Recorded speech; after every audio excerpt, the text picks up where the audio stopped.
अथर्ववेदे द्वितीयाष्टके चतुर्थोऽध्यायः। ॐ तन्नवो चामरहसाय जन्मने पूर्वं महित्वं वृषभस्य केतवे वैदेवयामन्मरुतस्तु विश्वणो युधेव शक्रास्तविषाणि कर्तन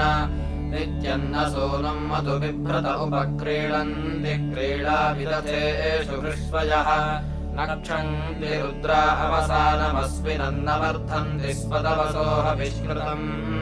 यस्मा ऊमासो अमृतारासतरायस्पोषम् च हविषा ददाशुषे उक्षम् यस्मै मरुतो हिता इव पुरूरजांसि पयसामयो भुवाः आये रजांसि तविषेभिरौ यतप्रभ एवासस्वयतासो अद्रजन् भयन्ते विश्वा भुवनानि हर्म्या चित्रो योजामः प्रयता स्पृष्टिषु यद्वेषया आमानदयन्त पर्वतान् दिवो वा पृष्ठन्नर्या अचुच्यवुः विश्वो वो अज्मन् भयते वनस्पतीरसीयन्ते एव प्रजीत ओषधिः यूयन्न उग्रामरुतः सुचेतुनारिष्टग्रामाः सुमतिम् विवर्तन यत्र आवोदिद्युद्रदधिक्रिविर्दति ऋणाति पश्वः सुधितेव बर्हणाः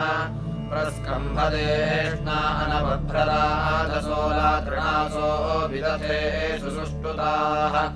अर्चन्त्यर्कम् मदिरस्य पीतये विदुर्वीरस्य प्रथमानि वंस्याः शतभुजि विश्वमभिकृते रघात्तूर्भिरक्षता मरुतो यमावत जनय्यमुग्रास्तवसो विरप्शिनः पार्थनाशंसार्तनयस्य पुष्टिषु विश्वानि भद्रामरुतो रथेषु वो मिथस्पृथ्येवत विषाण्याहिता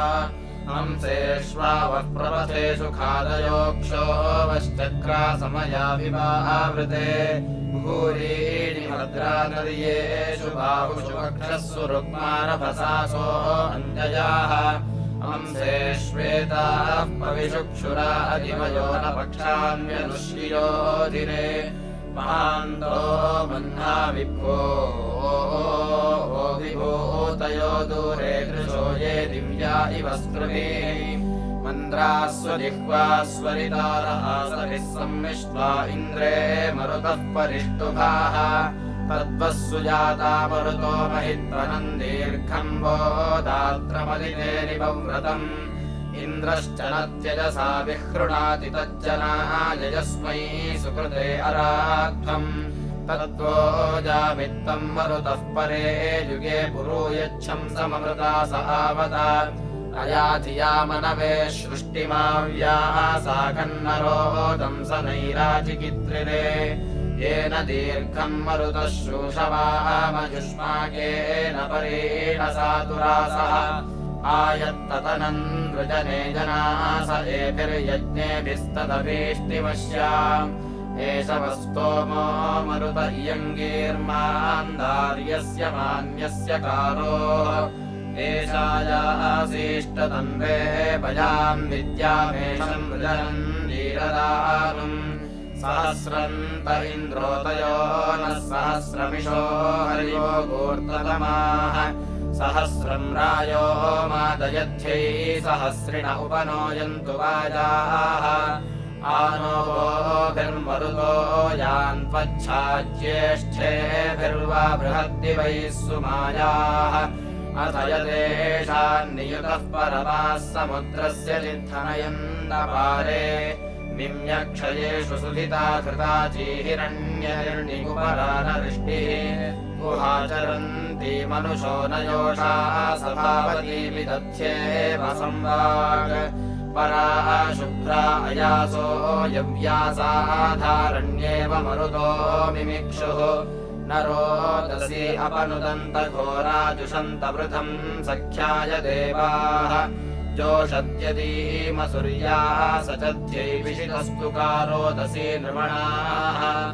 आसूर्येव विधतोर्हङ्गाद्वेष प्रतीकानभसो नेत्या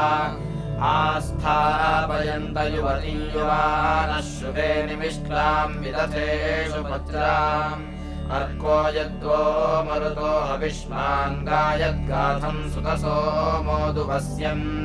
व्रतम् विभग्निभग्न्यो य एषाम् मरुताम् महिमा सत्यो अस्ति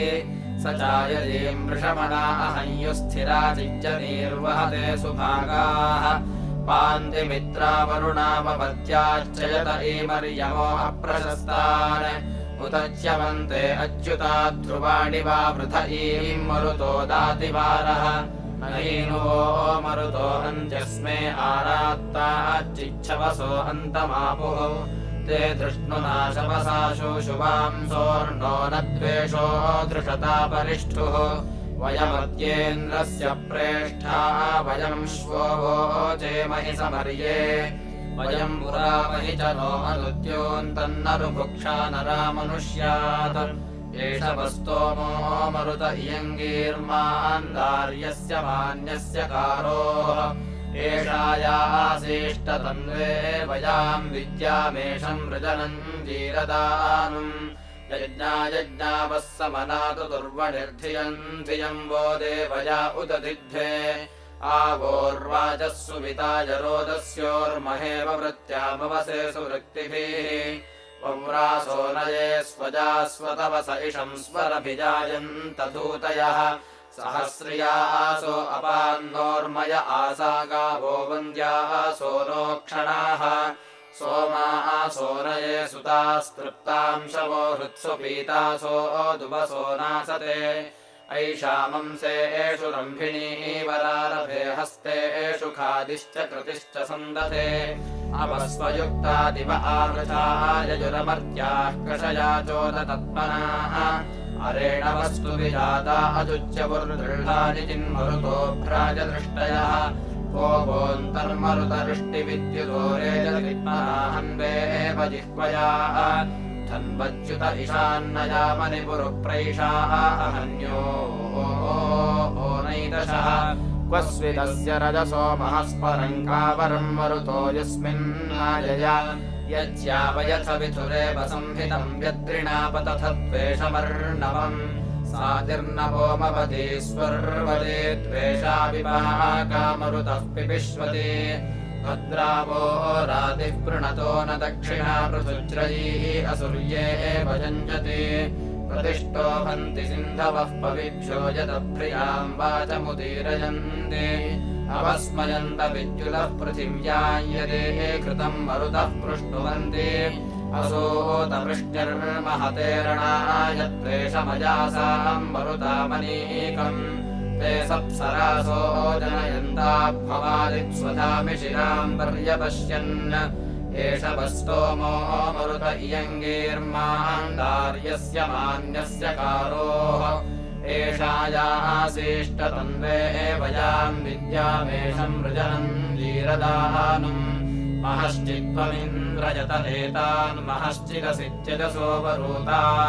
स नो वेधो मरुतान् चिकित्तान् सुम्नावनुष्वतवहि प्रेष्ठाः अयुज्रन्त इन्द्र विश्वकृष्टेर्विदानासो निःशिथो मर्त्यत्र मरुताम् मृत्सुतिरासमानाः स्वर्मेण्डस्य प्रधनस्य सातौ अम्यक्सात इन्द्रवृष्टिरस्मे सनेम्यभ्वम् मरुतो जुनन्ति अग्निश्चिद्धिष्मातसेषु शुक्वानापो न द्वीपम् दधति प्रजांसि त्वन्तो न इन्द्रतम् रजिन्दावोजिष्ठया दक्षिणयेव रातिम् स्तुतश्च यास्ते चकनन्तवाजोस्तनन्नबद्धः पीपयन्तवाजैः त्वेराय इन्द्रतोषतमाः प्रणेतारः कस्यचिदृतायोः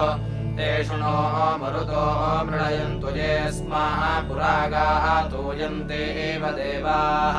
प्रतिप्रयाहीन्द्रमीढुषो गृन्महः पार्थिवे सदने यतस्व अथ यदेषाम् पृथुबुध्ना स एतास्तीर्थेनार्यः पौंस्यानि तस्थुः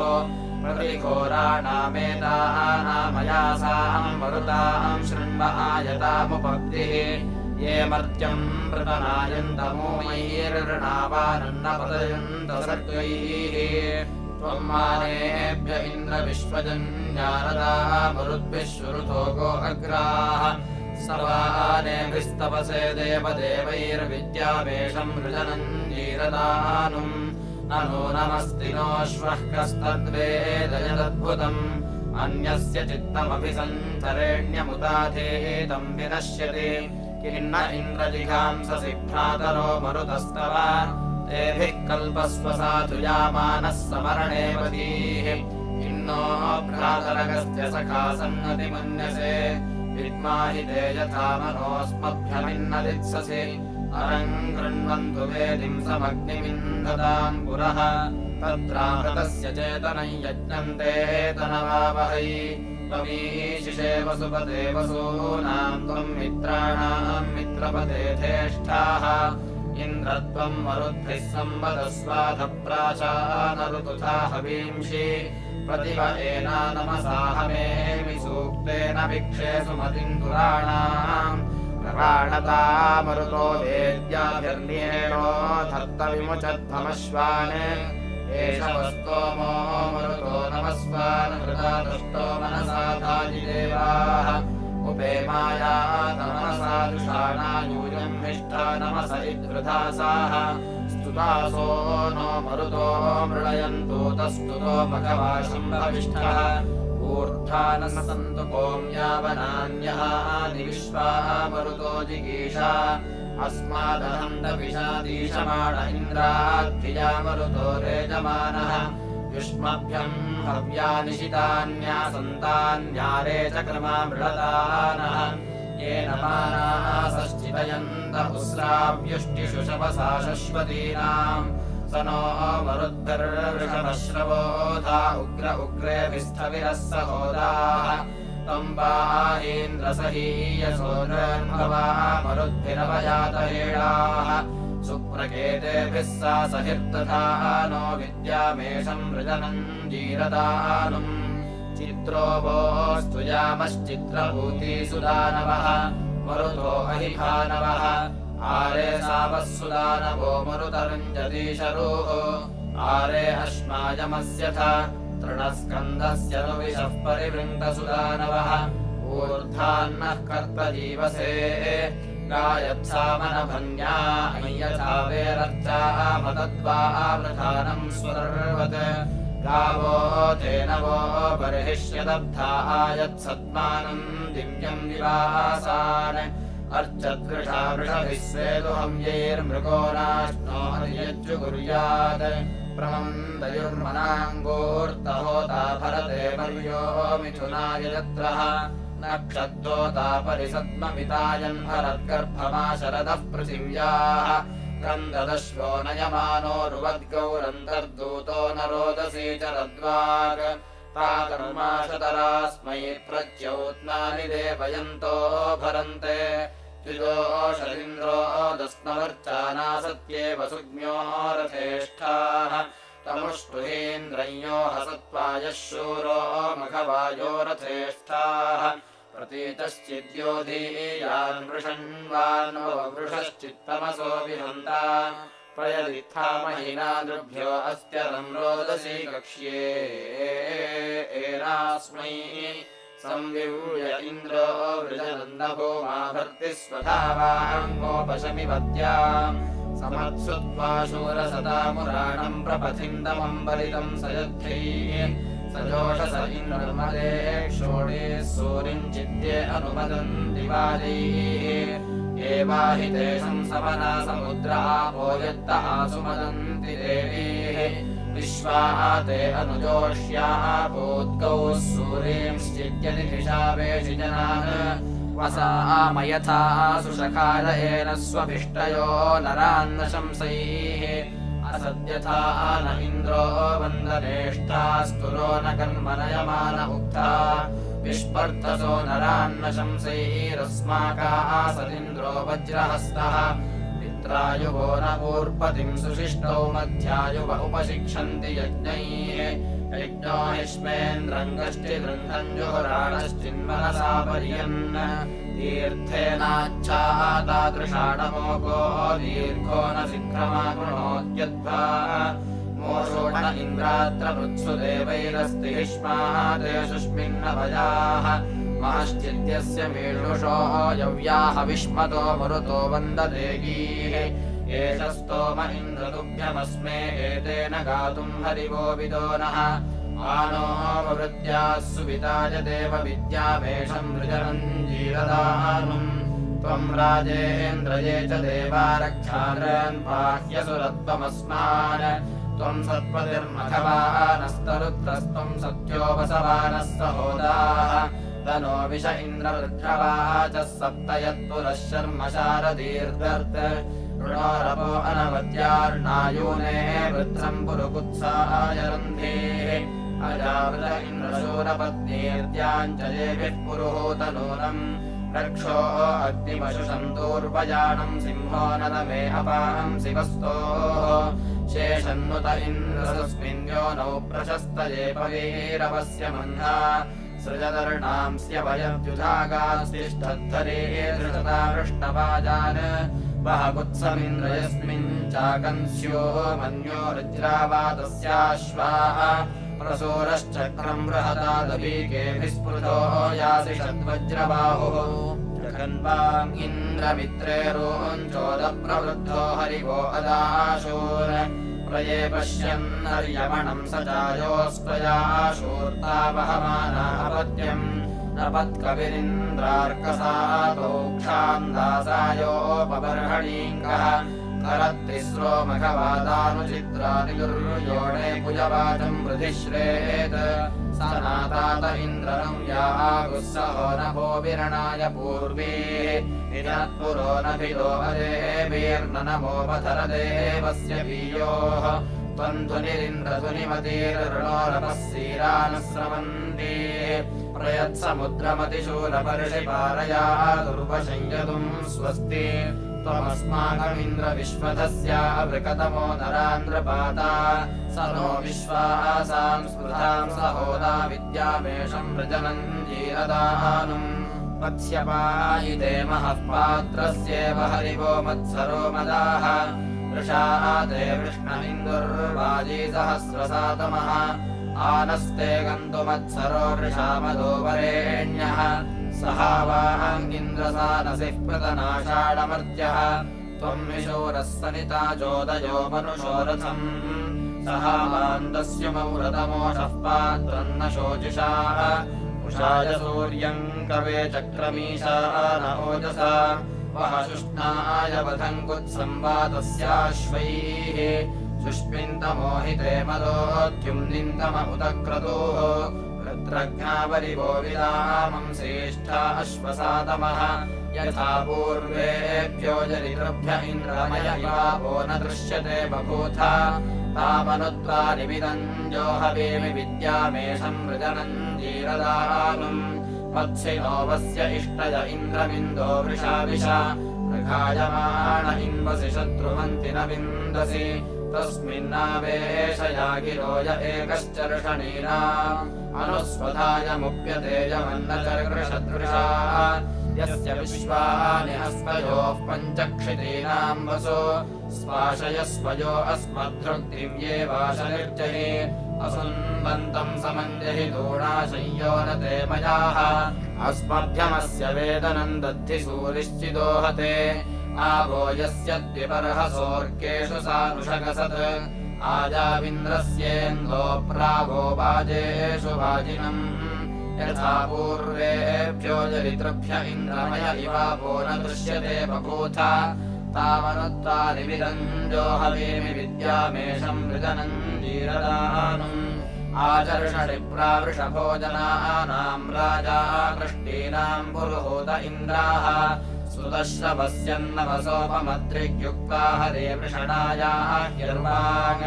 ये ते वृषणो वृषभास इन्द्रब्रह्मयुजो वृषरथासो अद्याः ताम् आतिष्ठतेभिराजाः ह्यर्वाम् हवामहे त्वा सुत इन्द्रसोमे आतिष्ठरथम् वृषणम् वृषाते सुतः सोमः परिषिक्ता मधूनि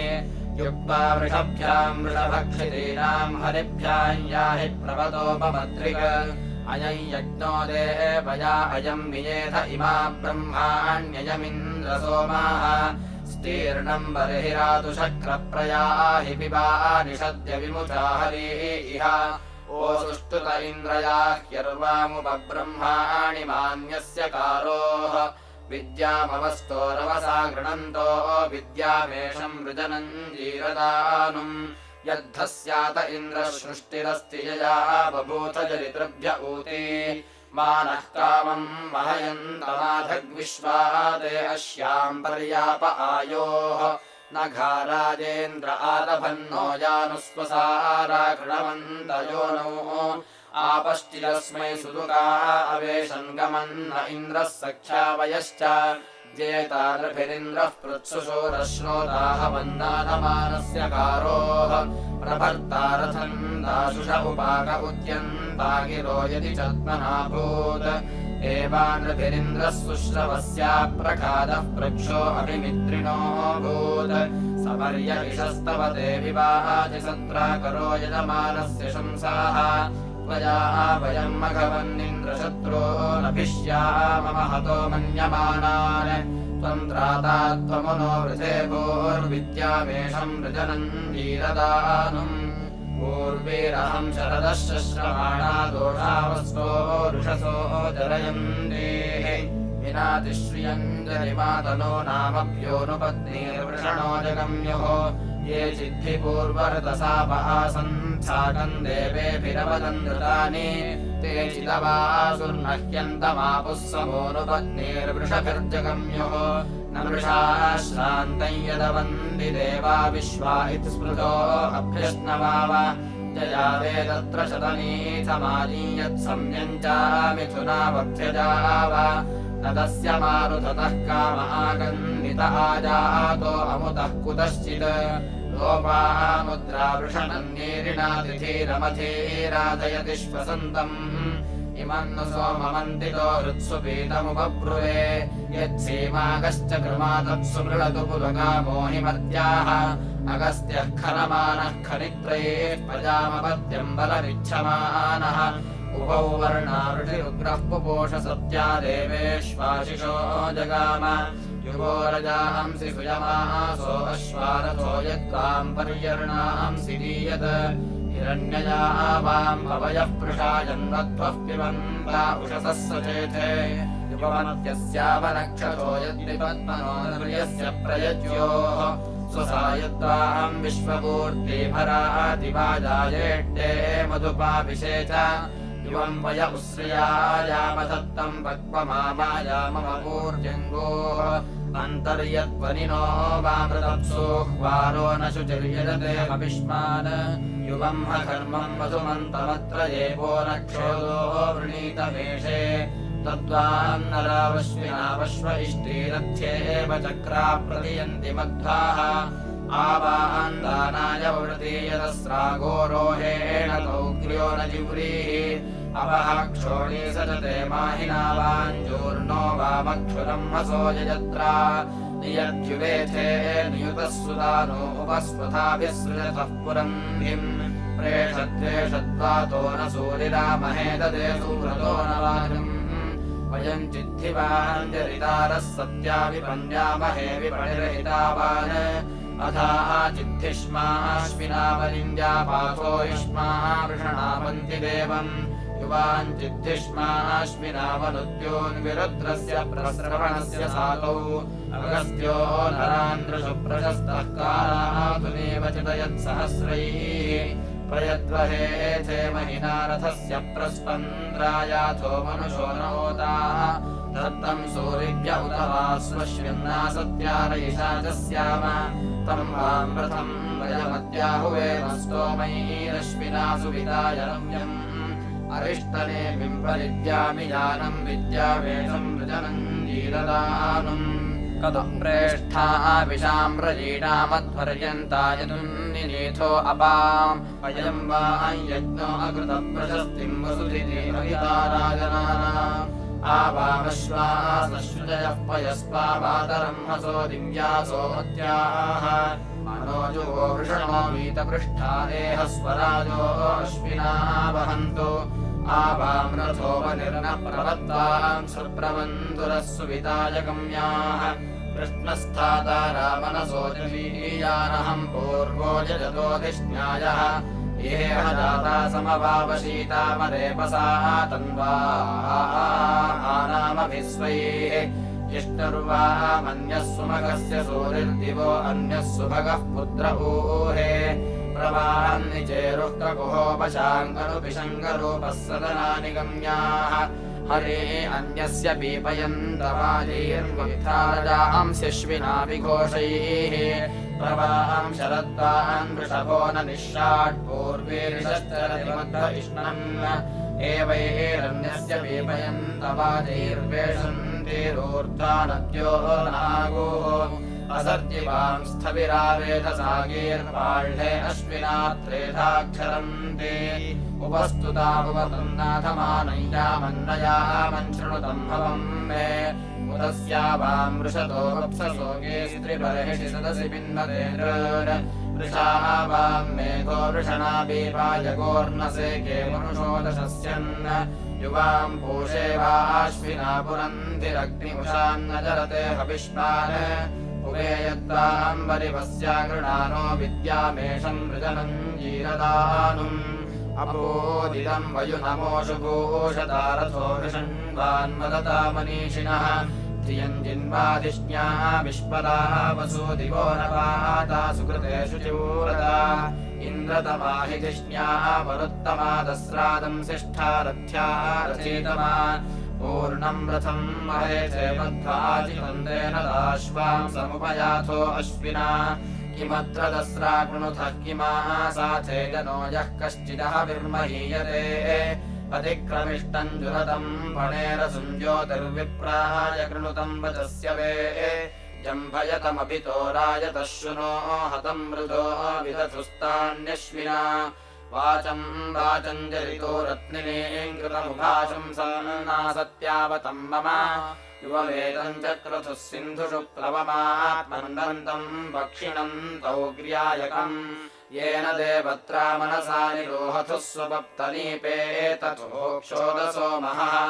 अवविद्धम् तौग्र्यमप्सा अन्तरनारम् रणेतमसि प्रविद्धम् चतस्रो नावो जठलस्य दुष्टा उदश्विभ्यामिषिताः पारयन्ति कस्विद्वृक्षो निष्ठितो मध्ये अर्णसोऽयन्तौग्र्यो नाधितः पर्यशस्वजत् पर्णामृगस्य पतरोरिवारभ उदश्विना ऊहतु श्रोमतायकम् तद्वान्नराना सत्यावनुष्याद्यद्वाम् मानास उदथमवोचन् अस्मादद्य सदसः सोम्यादा विद्यामेषम् मृदनम् जीरदानुम् तय्युञ्जाथाम् मनसो योजवीयान् त्रिबन्धुरो वृषणायस्त्रिचक्रः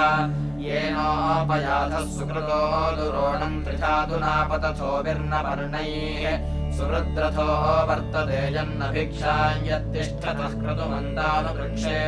वपुर्वपुष्या सततामियङ्गीर्दिवोरुहित्रोषसा सचेथे आतिष्ठतम् सुहृतयो रथो वामनोव्रता निवर्तते हविष्मान् तेन नराना सत्येष यद्ध्यैः वर्तिर्याथस्तनया यत्मने च मा वामृपो मा वृकीराददर्शीन्मा परिवर्तमुतमादिरक्तम् अयम् वाम् भागो निहित इयङ्गीर्दस्राविमेवाम् निधयो मधूनाम् युवाङ्गोतमः पुरुवीढो अत्रर्दस्रावते वसे हविष्मान् दिशन्नदिष्टामृजो ये वयन्तामेहवन्ना सत्योपयातम्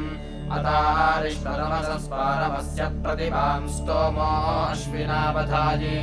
एहयातम् वसिभिर्देवयानैर्विद्यामेषम् मृजनम् जीरदानुम् इति द्वितीयाष्टके चतुर्थोऽध्यायः।